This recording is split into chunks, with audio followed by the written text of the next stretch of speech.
Hola chicos, es un gusto saludarles nuevamente.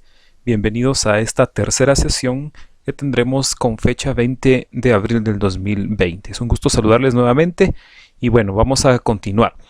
La clase pasada estuvimos hablando de las variantes lingüísticas del español. Nos dimos cuenta que hay geográficas, diacrónicas, diastrácticas y situacionales. Estas son muy determinantes de acuerdo a la región, el lugar, el contexto en donde nos ubiquemos. Para eso son variantes lingüísticas del idioma español. El día de hoy nos vamos a enfocar en el registro lingüístico.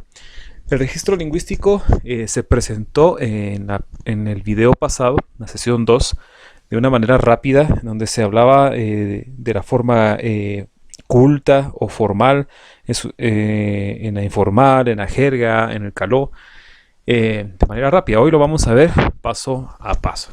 Entonces, iniciamos. El registro lingüístico. Nos vamos a ubicar en la página 70 de nuestro libro, por favor.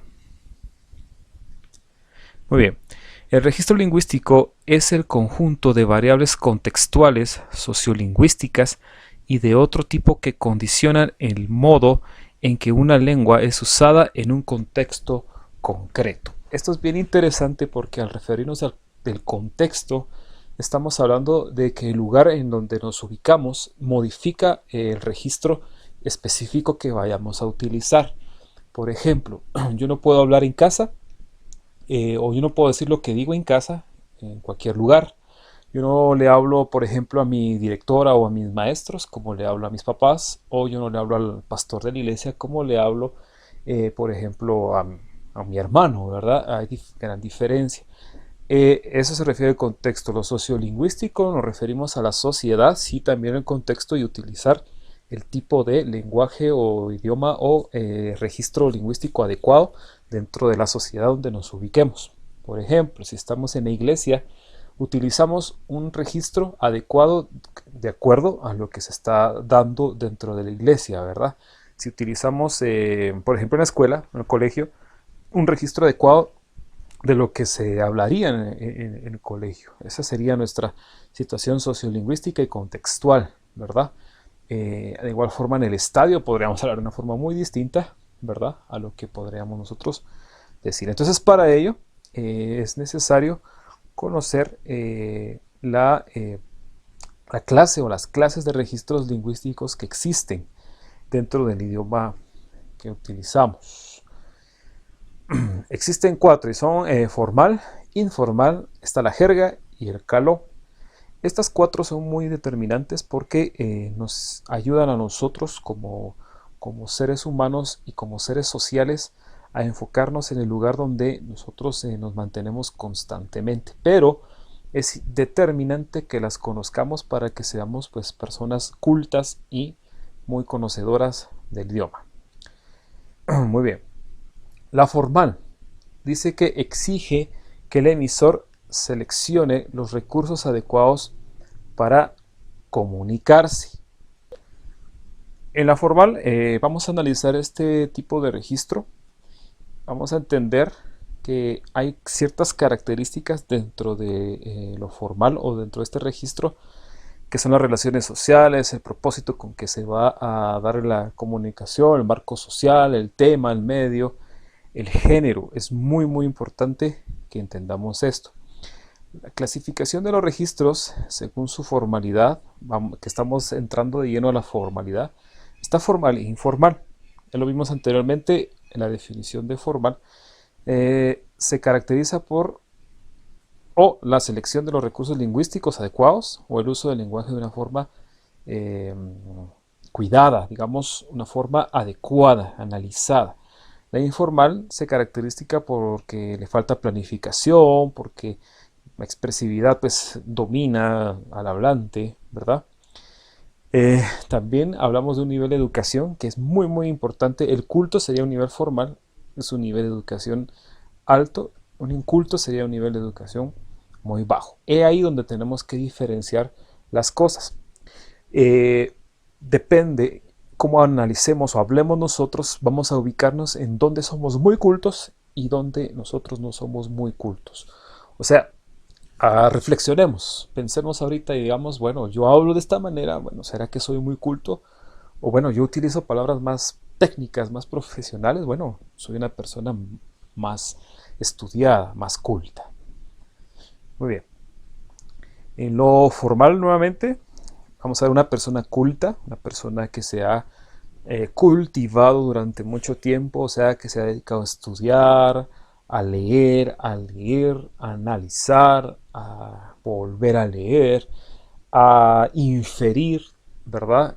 O sea, a comprender lo que estamos leyendo y expresarlo.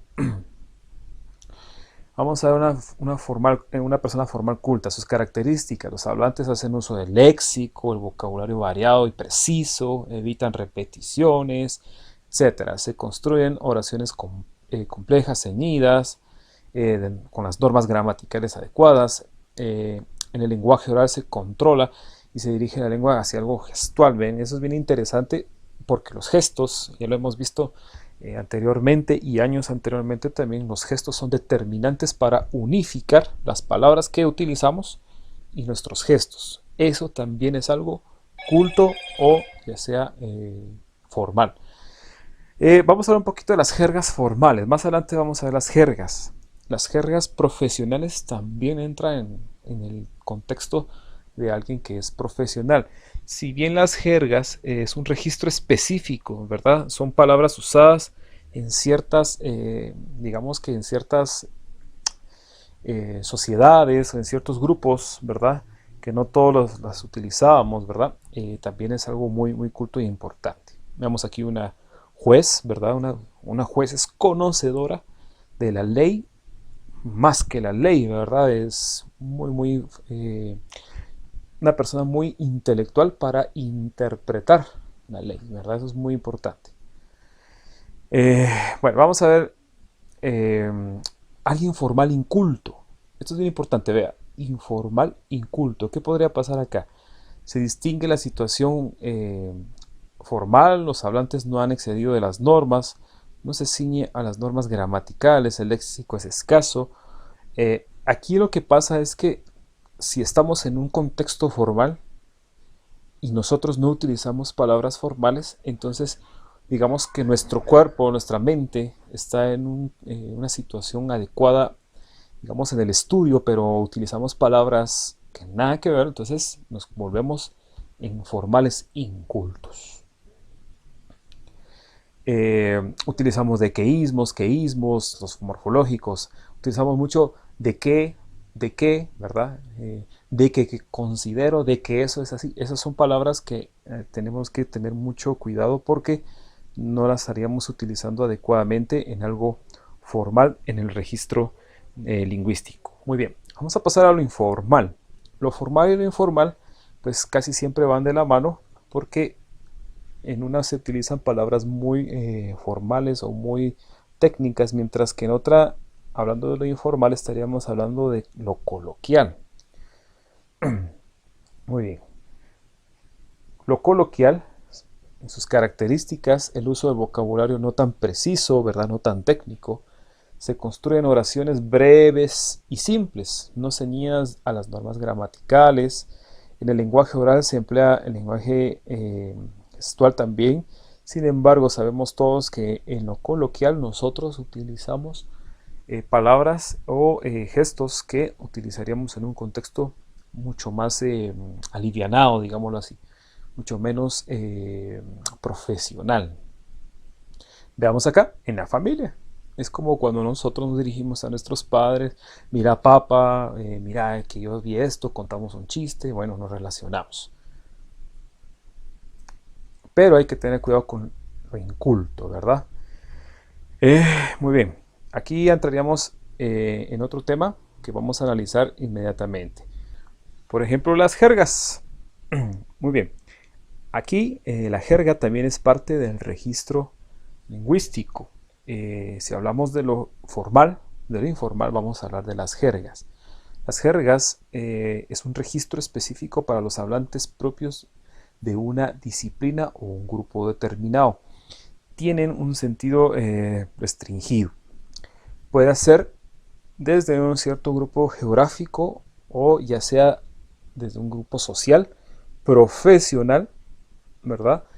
Por ejemplo, podemos hablar de las personas. Mira, aquí yo les tengo, por ejemplo, aquí en Guatemala a una señorita se le dice chava, ¿verdad?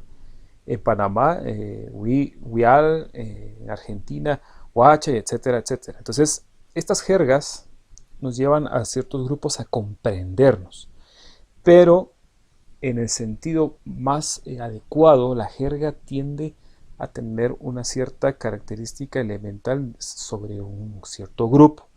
Por ejemplo, las jergas son variedades lingüísticas utilizadas por grupos sociales cohesionados y que se conocen jergas profesionales. Cohesionados se refiere a que pues tienen alguna cierta unidad, ¿verdad? Una cohesión social, por ejemplo, ¿verdad? Hay una cierta unidad en cierto lugar. Cuando habla de una jerga profesional, vemos aquí jergas médicas, jurídicas, estudiantiles. Por ejemplo, usted si sus papás tienen una profesión o estudiaron mucho en la universidad, usted se puede dar cuenta que su papá o su mamá hablan, por ejemplo, si son médicos, hablan de ciertos elementos químicos, mira, que es la bilirrubina, que el nitrógeno de urea, que está tanto porcentaje, que la base. Entonces, tiene una cantidad de ideas formales de la jerga profesional a la que se refiere. Si su papá o su mamá es abogado, le va a hablar acerca de el juicio, mira, la jurisprudencia de este caso no fue el adecuado, porque la normativa no era la acción, no era la pretensión que se debía. Bueno, son jergas utilizadas dentro de ese ámbito. El estudiantil, pues ese ya lo conocemos todos nosotros, ¿verdad? Vos, mira que la tarea, vos que fíjate es un poquito más coloquial. Sin embargo, utiliza la jerga, ¿verdad? Cada quien tiene su forma de entenderse y de conectarse. Cuando la jerga es empleada por grupos marginales, he aquí otra cuestión. Ya hablamos de un grupo antisocial y tienen como fin dificultar la comprensión por parte de otras personas. Debemos denominarla argot. Es un argot carcelero, por ejemplo. Eso ocurre mucho en los grupos antisociales, cuando ellos utilizan palabras claves para darse a entender, ¿verdad? En Guatemala tenemos pues muchos grupos antisociales que utilizan jergas, ¿verdad? Para que se puedan llegar a entender. Esto se va a unificar al siguiente punto, que se conoce como... bueno, perdón, los tipos de jergas. Vamos a llegar al caló de último. Los tipos de jergas están las sociales, son aquellas que se crean como seña de identidad para diferenciarse del resto de personas. También se da en lo profesional, usan un código en el que aquellas personas o los que pertenezcan a ese grupo social pueden entender, ¿verdad? Lo que les decía anteriormente. Los médicos entienden, los abogados entienden, los maestros nos entendemos muy bien con nuestra propia jerga profesional, pero un grupo social también, o antisocial también se puede entender con su propia jerga, ¿verdad? Aquí tenemos el profesional, ¿verdad? Pertenece a un determinado ámbito laboral, puede desarrollar un tipo de lenguaje específico para su profesión. Este lenguaje solo es compartido por un equipo al que pertenece o que pertenece a dicho ámbito laboral. Entonces, la jerga social tiende a tener cierta característica para comprenderse en cierto grupo. Y a esta jerga social le podemos llamar también caló. El caló consiste en emplear palabras que solo son comprensibles para círculos determinados. Se parece a la jerga, pero el caló es menos culto y por lo general se asocia a un lenguaje mal empleado. El caló se utiliza mucho dentro de grupos antisociales, unificándose a esta jerga, ¿verdad? Porque se separa y se crean palabras específicas para comprenderse, ¿verdad? Grupos antisociales que tenemos en Guatemala, pues como por ejemplo una mara, una pandilla, utilizan jergas y caló para darse a entender en su contexto. Muy bien, chicos, les agradezco mucho por su atención. Ya saben que cualquier duda me pueden escribir. Si está quedando claro, pues entendería yo que no hay preguntas. Pero vamos a tener nuevamente, se los recargo, clases en vivo. Se está organizando de una mejor manera para que podamos todos, pues vernos nuevamente, ¿verdad? Y pues estar en vivo. Dios les bendiga y muchas gracias por su atención. Cuídense.